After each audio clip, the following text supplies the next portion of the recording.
Hoy vamos a abordar el desarrollo de la unidad 3, o al menos partes del desarrollo,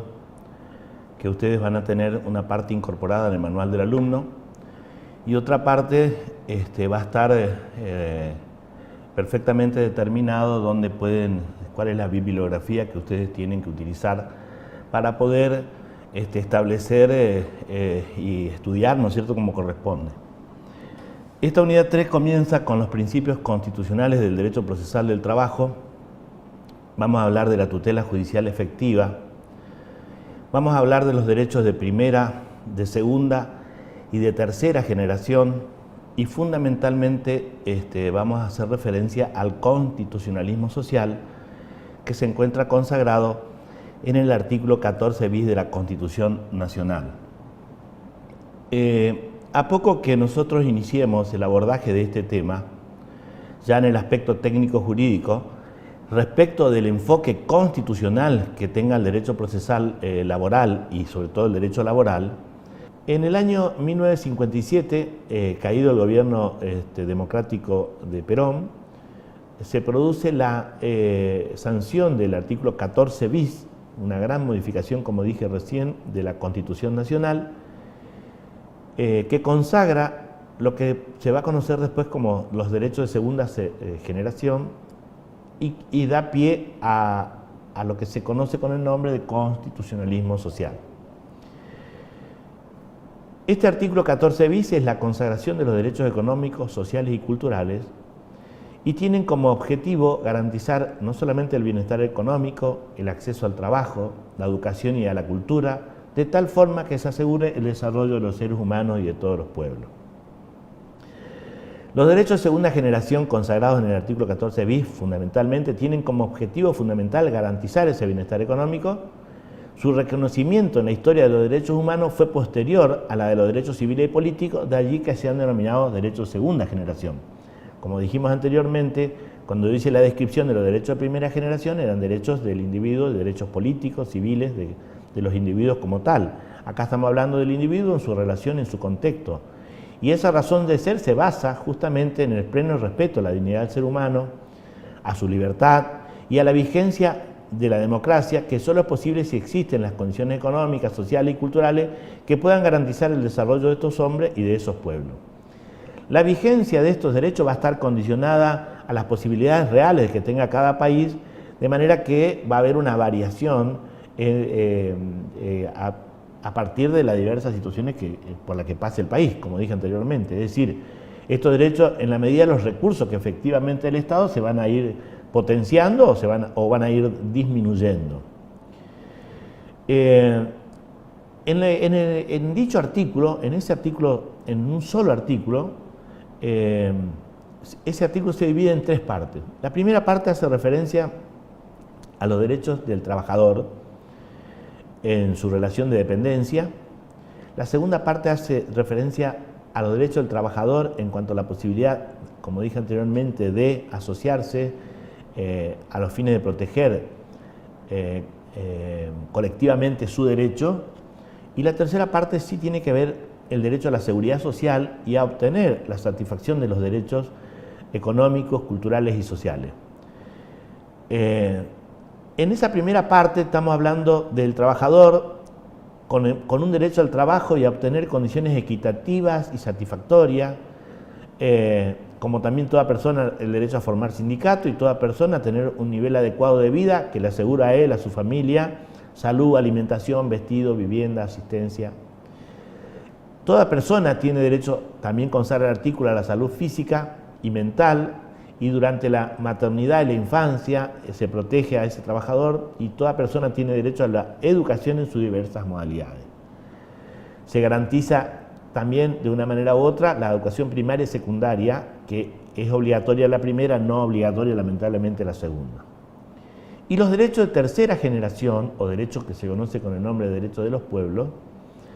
fueron incorporados a partir de la modificación o nueva constitución del año 94,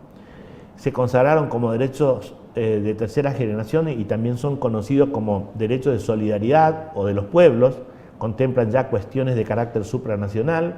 como el derecho a la paz, el derecho a un medio ambiente sano y equilibrado,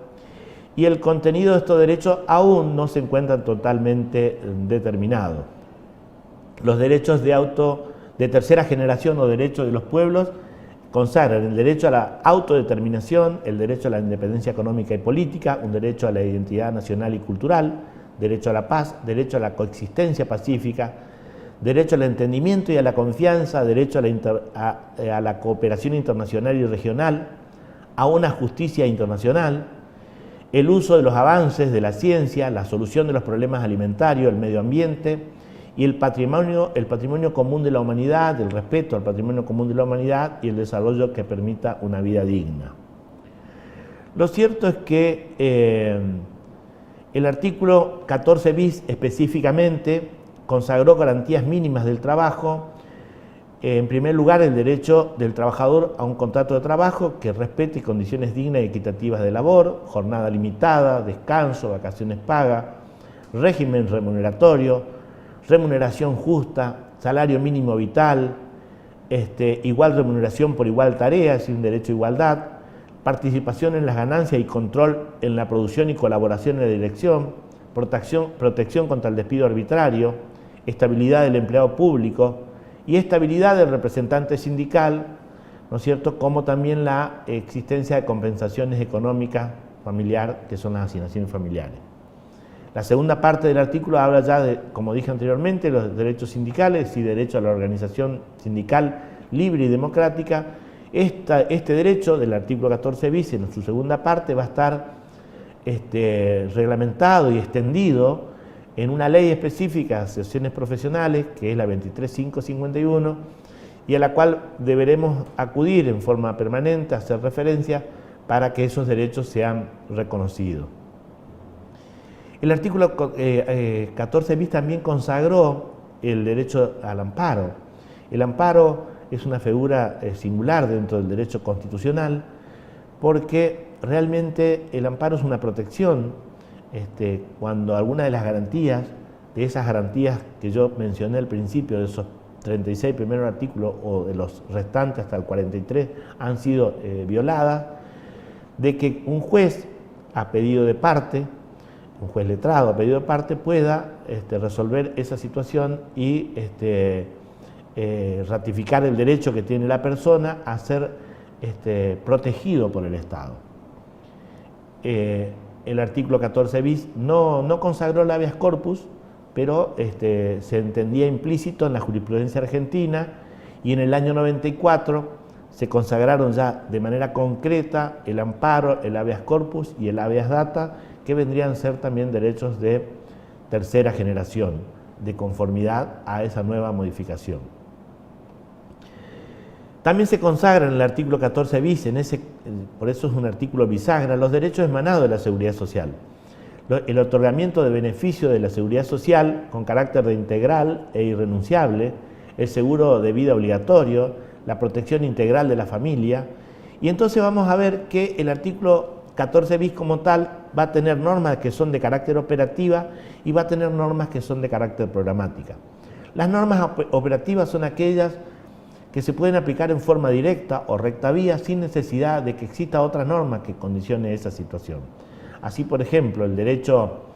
a percibir el sueldo anual complementario o igual remuneración por igual tarea, no es necesario que exista una reglamentación, porque basta invocarla para que cualquier juez que vea que se ha producido una alteración de esa norma que es de orden público, reajuste y ponga las circunstancias en las condiciones anteriores. O si se produce una modificación que implique una injuria grave para el trabajador tendrá derecho a que esa parte que es de carácter simplemente operativa y que se aplica sin ninguna necesidad de reglamentación anterior, sea concretamente atendido su reclamo por cualquier juez competente en la materia. Estamos hablando específicamente del derecho del trabajo. Pero también va a tener el 14 bis normas programáticas. Ustedes verán, recién acabo de mencionar el derecho a participación, al control de la dirección y participación de las ganancias de la empresa. Eso, hay empresas que tienen una norma que tiene carácter programáticas, son programáticas de este artículo de la Constitución, pero que en puridad no han tenido gran aplicación. No conocemos realmente muchas empresas que hayan hecho participar a sus trabajadores en las ganancias y se mantiene, las circunstancias se mantienen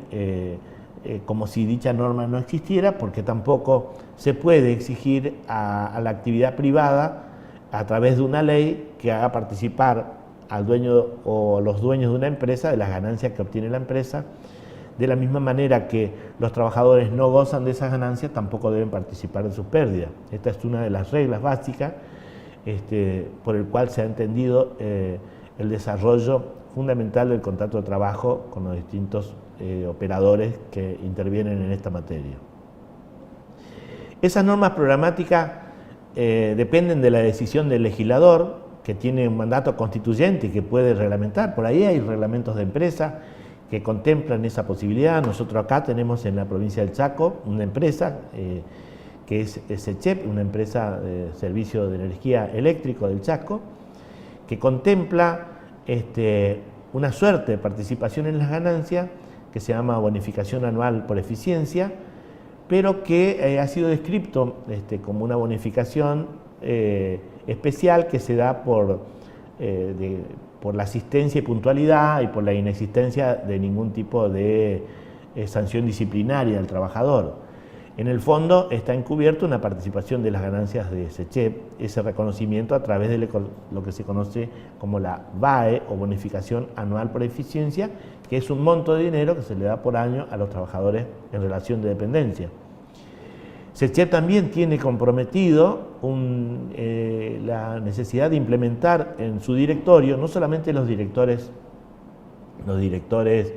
políticos que el gobierno de turno ubique al frente de esta empresa del Estado, sino también un director usuario y un director designado en representación de los trabajadores. En la realidad, nunca se implementó ni el director obrero ni el director usuario, y la empresa se sigue manejando con los directores que imponen los gobiernos de turno, con los resultados que todos sabemos cuáles son.